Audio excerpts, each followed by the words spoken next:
தனிப்பெரும் ஜோதி அருட்பெரும் ஜோதி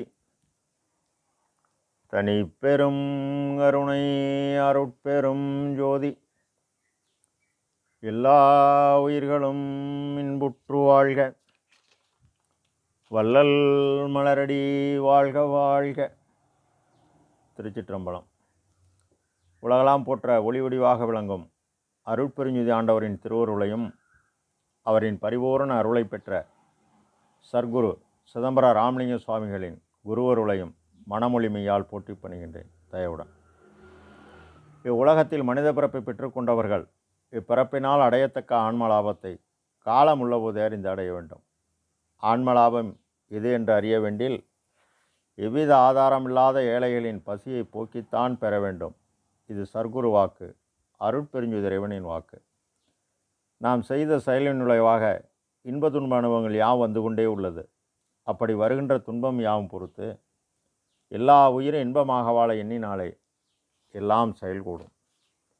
இறைவனை ஏத்தும் இன்பத்தில் 6வது பாடலிலே அரும்பிலே மலர் உற்று அருள்மணம் வீசும் ஆனந்த தனிமலர் என்கோ, கரும்பிலே எடுத்த சுவை திரள் என்கோ, கடையனேன் உடைய நெஞ்சகமாம் இரும்பிலே பழுத்து பேரொளி ததும்பி இலங்கும் ஓர் பசும் பொன் என்கோ, துரும்பினேன் பெற்ற பெரும் பதம் என்கோ, ஜோதியுட் ஜோதி நின்தனையே என இப்பாடலை சர்க்குரு பதிவு செய்கின்றார்கள். உடல் என்கின்ற பூமியிலே கருவிகளாகிய ஐம்பூதமும் நன்கு செயல்பட்டால் மனம் என்கின்ற மண் சத்தாக இருக்கும். உலர்மண் என்றால் செடி வளரும், பலன் தராது. சத்து இருந்தால் தானே பூத்து மனம் வீசும். சத்து இல்லை என்றால் செடி செத்துத்தான் போகும். அதுபோல் இந்த மனமாகிய மண் பக்குவப்பட மண்ணுயிர் ஓம்பி வறியவர்க்கு கொடுத்து ஈதல் இசைப்பட வாழ்ந்து ஈத்துவக்கும் இன்பம் பெற்றால்தான் உயிருக்கு ஊதியமாகிய பலன் தரும். இப்போ மனம் சத்தாகிவிடும். மனம் சத்தாகிவிட்டதால் மண்ணில் செடி நன்றாக வளரும், வளர்ந்து மொட்டு வைக்கும். மொட்டு என்னும் கல்லாய மனம் கரைய கரைய அது உணர்வில் நின்று ஒருமையுடன் செயல்பட ஆரம்பிக்கும். அது செயல்படும்போது பூ மலரும். இந்த பூ உயிர் உணர்வில் கலக்கும்போது எல்லோரும் மாட்டும் காட்டியதால் இந்த அன்பு தயவு எனும் அருள்மணம் வீசும். பிரிக்க முடியாத நமது உடைமை ஆகிவிடும். நாம் தேடி சேர்க்கும் கார், பங்களா, பொன், பொருள் இவைகள் யாவும் உரிமை போய்விடும். நாம் ஒருமை உணர்வுடன் கொடுத்து பெறுவது உடைமை. நம்மை விட்டு பிரியாத கைகால்கள் போன்று நமக்கு இம்மை மறுமை ஒருமை முக்காலத்திலும் பயன் தரும். எனவேதான் ஆனந்த தனிமலர் என்கோ. முன்பு கூறிய சச்சிதானந்த நிலை வேறு. ஆண்டவரிடத்து மட்டும் அன்பு, அது அன்பே சிவம். இப்பொழுது கருணையே சிவம். அன்பே சிவத்திற்கும் கருணையே சிவத்திற்கும் என்ன வேறுபாடு என்றில், அவர்கள் ஆண்டவரிடத்து மட்டும் அன்பு செலுத்தி தவம் செய்தனர்.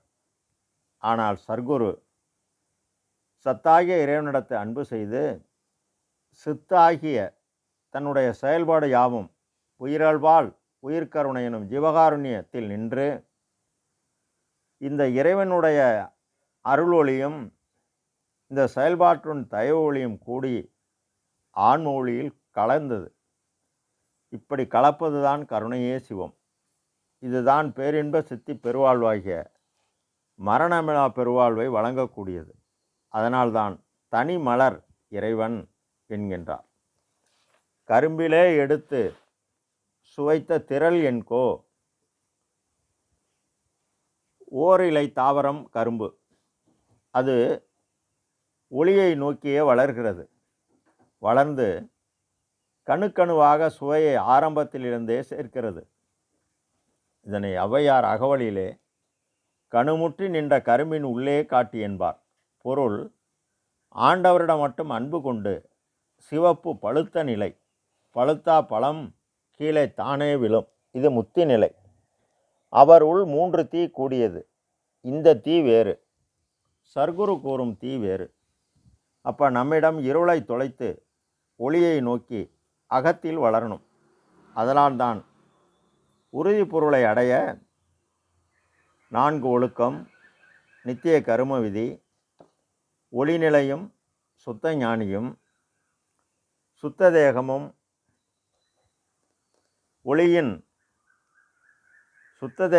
ஒளியின் நிலையும் இவை யாவும் பற்றி நின்று இந்த பற்றுகளெல்லாம் நன்றாக அறிந்து தெளிந்து உணர்ந்து செயல்பட்டு ஒவ்வொரு பற்றாக விடும்பொழுது பற்றற்றான் பற்றினை பற்ற ஆன்ம தத்துவம் 24, வித்யா தத்துவம் 7, சிவத்தத்துவம் 5, தாத்வீகம் 60 96 பிடிபடும்போது கரும்பை கசக்கினால் சாறு வரும்.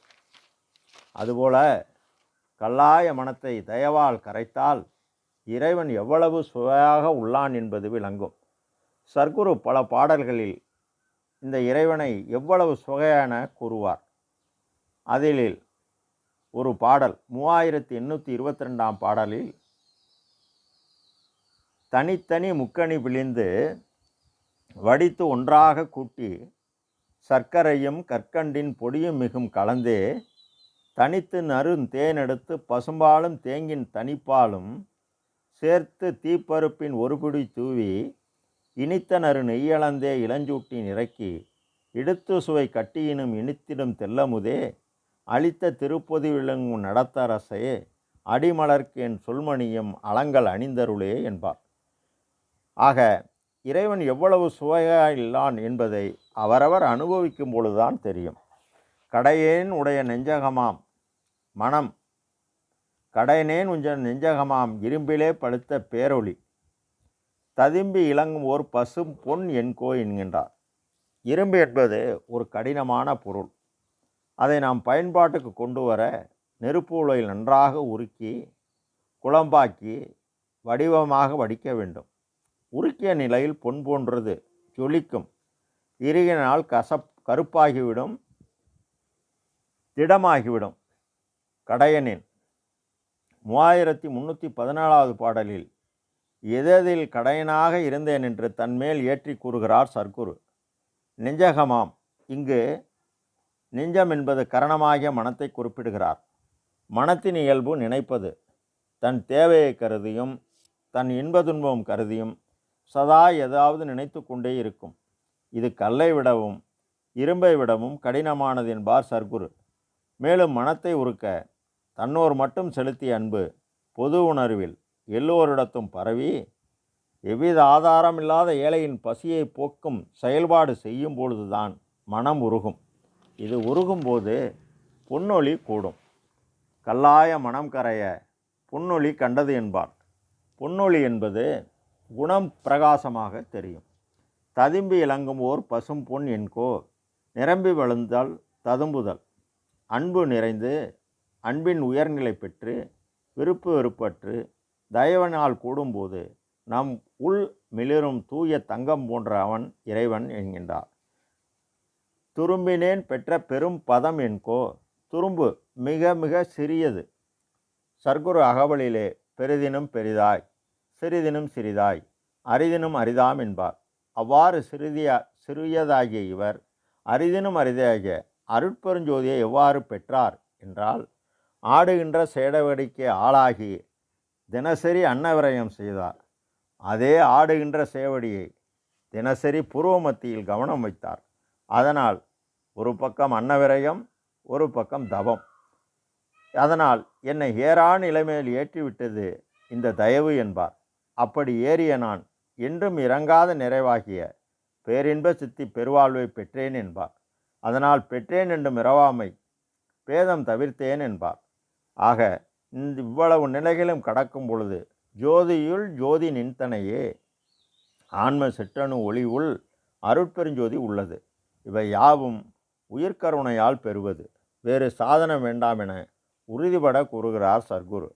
எனவே நாமும் பாடுபட்டால் பலன் பெறலாம். அருட்பெரும் ஜோதி அருட்பெரும் ஜோதி, தனிப்பெரும் கருணை அருட்பெரும் ஜோதி. எல்லா உயிர்களும் இன்புற்று வாழ்க. கொல்லாவிரதம் கோலயமெல்லாம் ஓங்குக. நல்லோர் நினைத்த நலம் பெறுக.